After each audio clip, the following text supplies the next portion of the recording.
side of the memorial, second column, hold first column. Hold second column.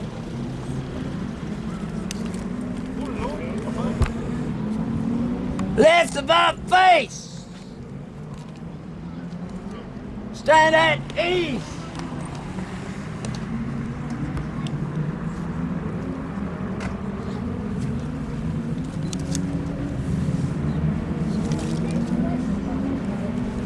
Just about a minute or so to go, yeah.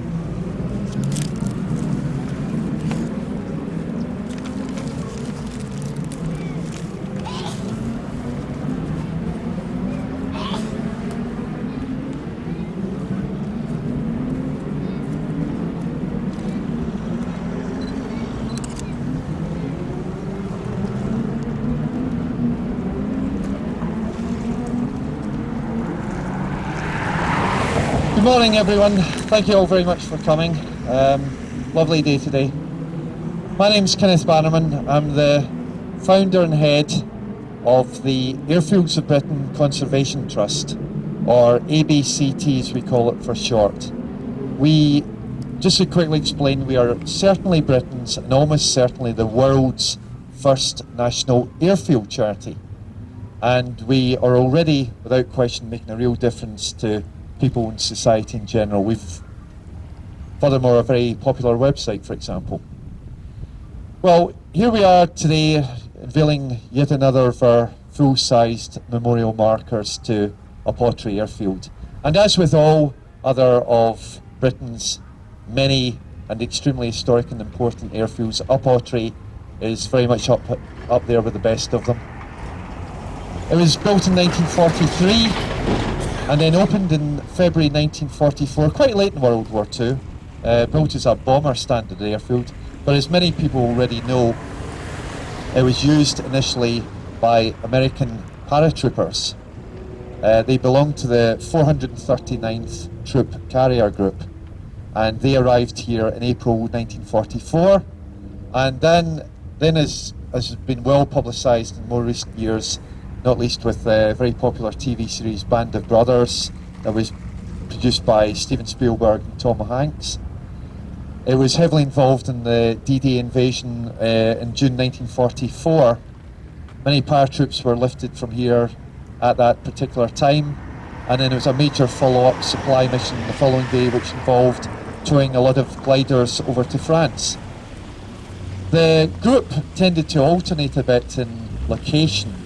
After the immediate surge from D-Day, the group relocated to Italy for operations there and in southern France.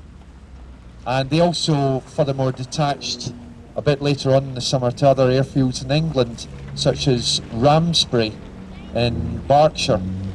But heavy resupply transport duties carried on here until the group moved on to France in the second week of September 1944, but that wasn't the end by any means of Upottery's history, because it was then changing roles to become an anti-submarine patrol base for the United States Navy.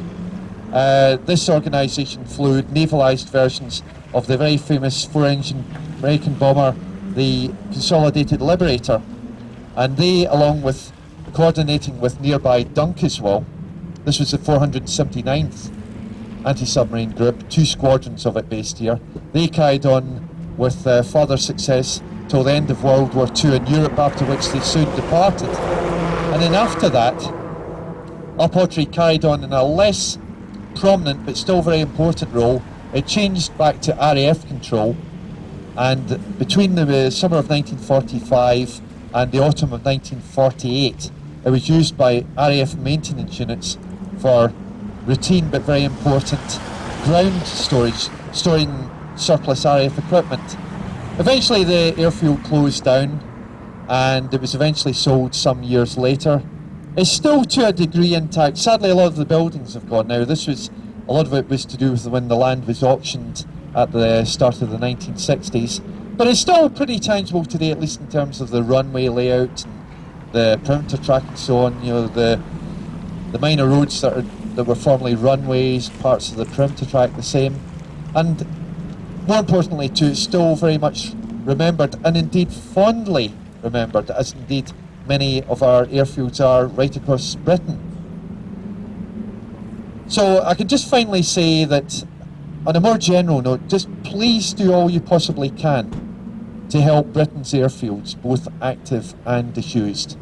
They are now increasingly being recognised as Britain's greatest ever physical assets. These places have changed everyday life and society for all of us, for very much the betterment of all.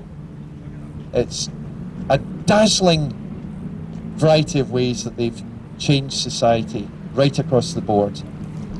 But please do spare a thought for places like Upottery, all our other airfields, and not least, of course, all the personnel who've served at these places. Because after all they've done for not only Britain but the entire world, they just deserve some real respect and recognition.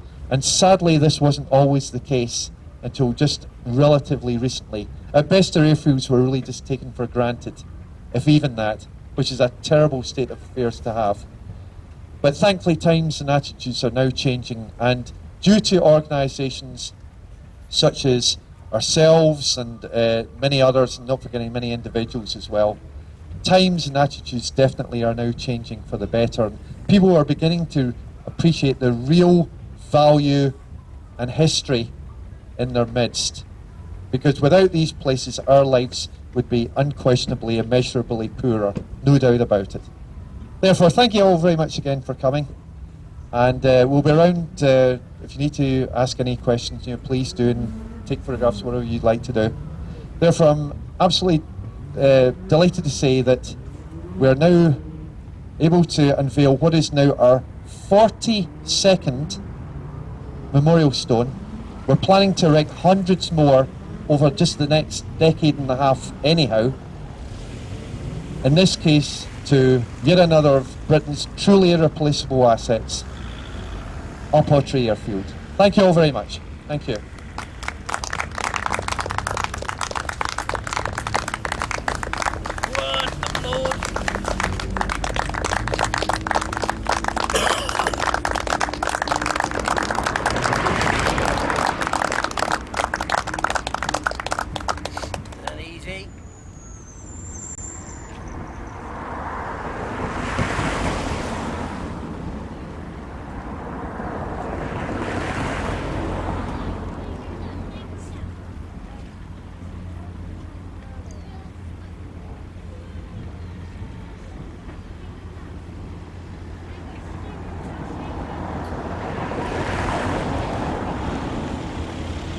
Squad, attention!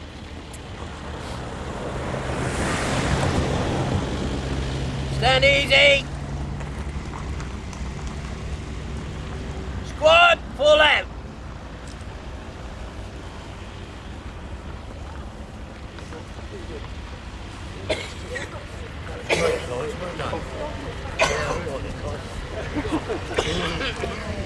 I'd like to take photographs, just feel free. Right, well done, guys. Thank you. You can march to the front. Thanks, guys. It was great. Considering there was no rehearsed, it was right, yeah. Yeah, sure.